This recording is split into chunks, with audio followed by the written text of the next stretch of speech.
Hey guys, what I have here today is a box. UPS just dropped it off to me like 2 minutes ago. This is something I ordered online from used from somebody else on the RC Group's web form. Okay, so let's open this up and see what it is. Somebody ended up taping it to the box that's in. Alright. There we go. So what we've got here is the Dromida MT4.18. Not bad boxing. I actually had a look at one of these at my local hobby shop. They didn't have one in the store itself, but I saw it in the window, and so I knew what was going to be showing up in the mail already. Anyways.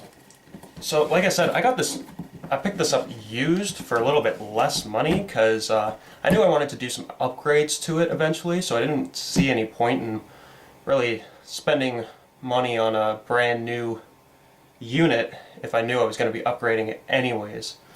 So, I have no idea what condition this is in. The guy I got it off of said it was used lightly, so I was taking his word for it. So, let's see what it looks like. Aha! And look what we have here.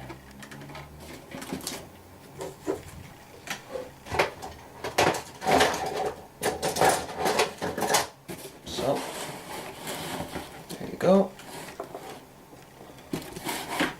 That's everything sitting right in there. Clip this.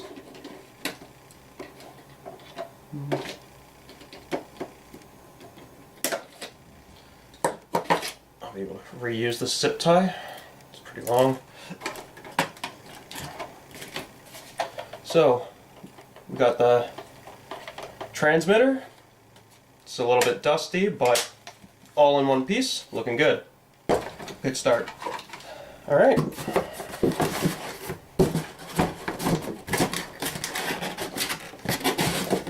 Toss that over there. So, there we go. Got it out of the box. So, I'll just zoom in here a little bit.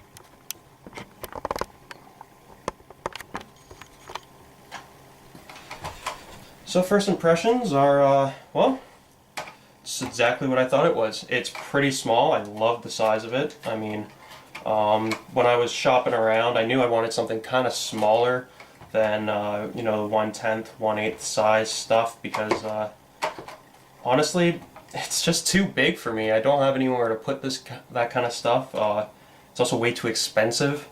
I needed something that was cheap to run, cheap to repair, and you know, wouldn't take a lot of time. I could just, you know, take this out, run it in, you know, the park or a parking lot or whatever, and I wouldn't have to go looking for somewhere specific that I'd be able to run it, such as a track. I live in a city center and there are no tracks around where I live, so that's another reason why I was looking at a 1/18 scale.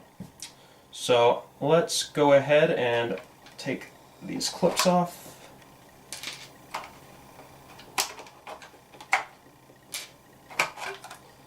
And there we have it. So, I'm sure you can see there are a lot of YouTube videos about the, you know, the internals, the chassis, all that awesome stuff, you know, kicking around on other YouTube channels. So I don't think I'm going to focus too heavily on the details of what's inside of it, mainly because the Dromida platform is used for their short course, their MT monster truck, and also the buggy. And they're all the same, honestly. The only difference is the wheels and the shock towers and the shocks. Other than that, it's all the same stuff. Okay, so here we've got a slightly closer up view of the main chassis on the Dromida MT4.18. You can see Down there we've got a tiny little servo. In there it says DS100, no idea what that means. And if we pan over here, we've got the Dromida stickered M370 motor.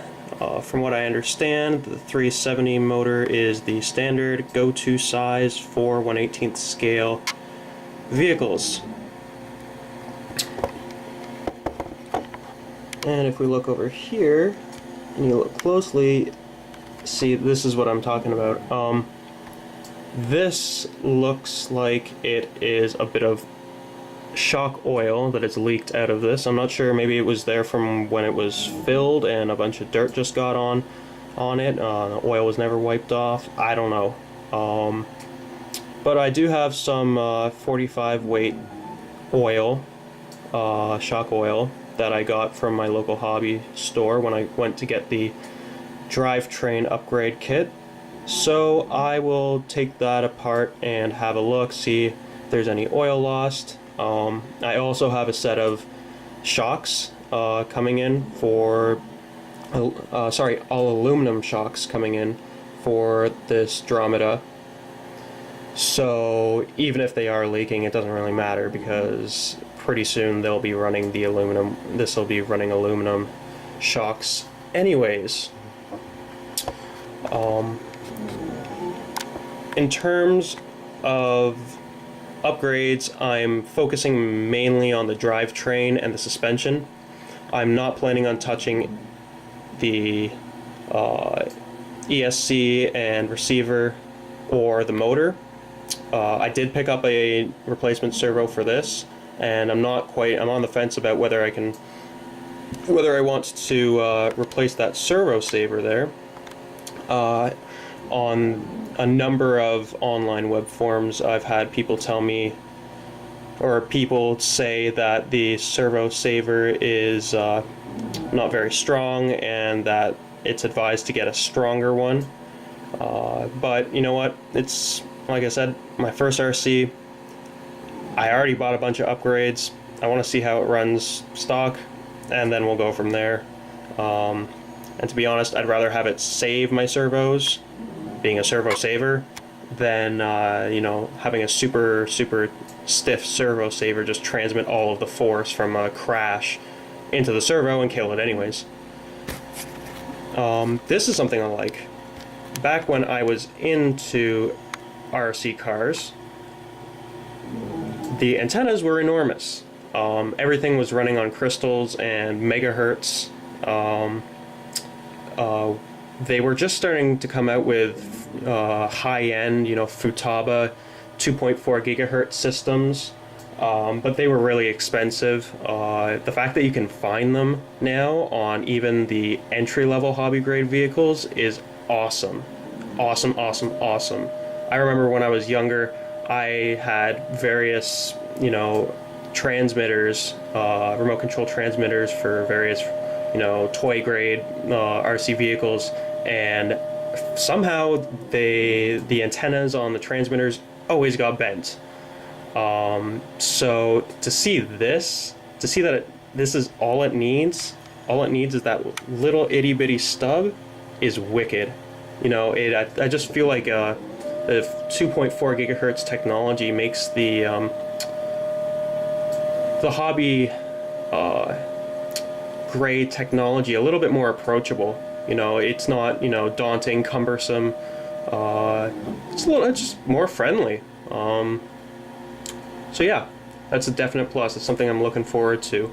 And on that note, if we just look over here, that little nib, that's ridiculous. I mean, why even have the nib? You might as well just put it all inside here. But still, the fact that it can be that tiny is just awesome. Absolutely freaking awesome.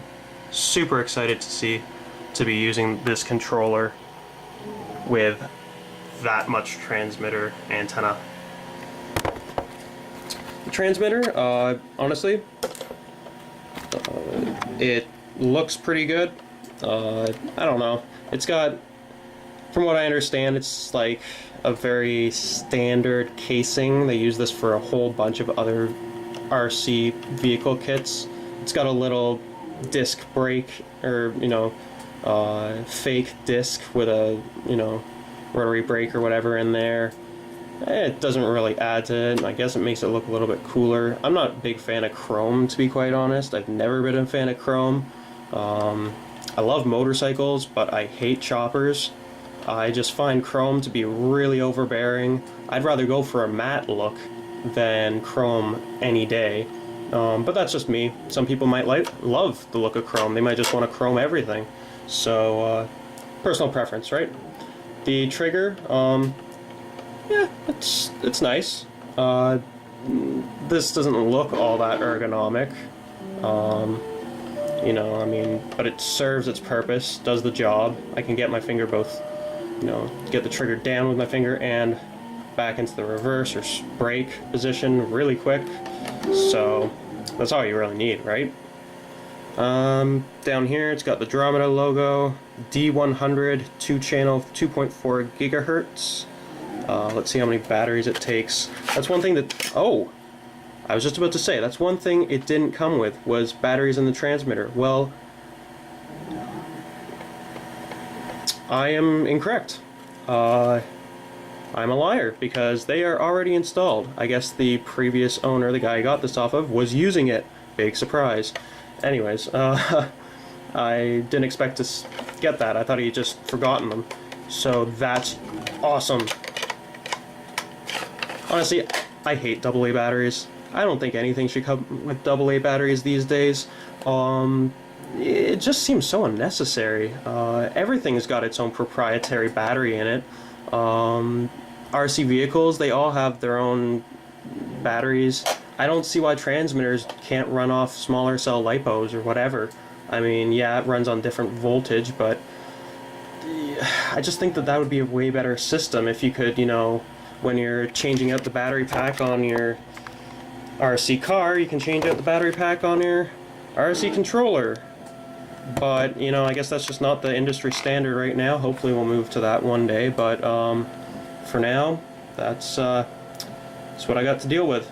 And who knows, honestly, I've never actually looked at some, high-end hobby grade transmitters before. I do have a DX6i stick controller, but I mean, I've never really done very much with it. I bought it for a project I was working on. I was making a little RC quadcopter, but it literally never got off the ground.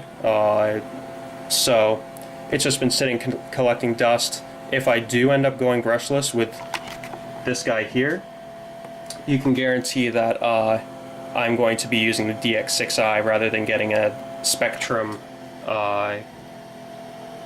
2-channel or 3-channel controller, because that's just kind of ridiculous to me. I mean, I don't have very much money. I'm a student. I can't even believe I'm spending this much money on a hobby right now, but it's what I like to do.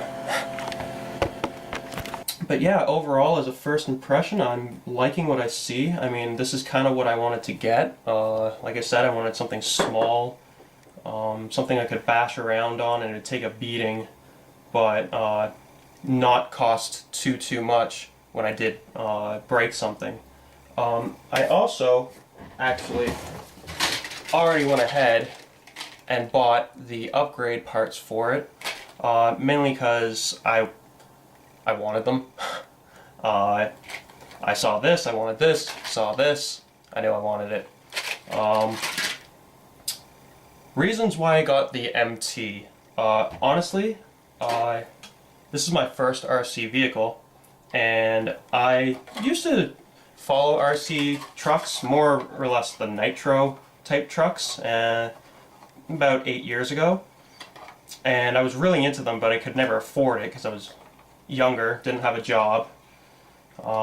So I had no means of being able to get myself one. But time goes by and the electric RC, field seems to have expanded. It seems a bit more mainstream than it did back then. And that combined with my desire to have something smaller led me to looking for something in 1/18 scale. Upon just doing a couple quick searches, I found that the new company Dromida by Revel was out, and I'm always a fan of trying something new. So I decided, hey, let's give this a shot. It's not much to lose. It's only, what, $100, and I got it used, so even less than that. So yeah, that's what led me to decide to get this vehicle. And like I said, I'm a bit of a newbie at this. I mean, I'm an automotive engineer, so I know a lot about cars, but I don't know anything about RC specific apart from what I've read online. So I think this is geared right towards me because this is marketed as a entry-level vehicle, and I am an entry-level RC hobbyist, or RC car hobbyist. So I'm hoping that this will do a good job at getting me in to the hobby, and I'll have a lot of fun. I don't think I could have done any better with anything else that if I bought anything else that's currently available. I know that the Latrax Titan just came out, and I was strongly considering that one, but given that this has been out a few months more, it's got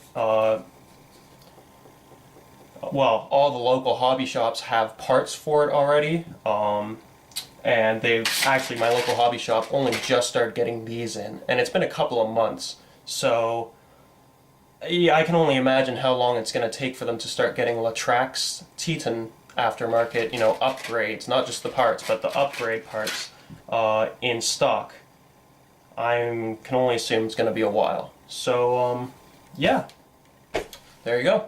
I am going to charge up the battery, and we'll take it from there.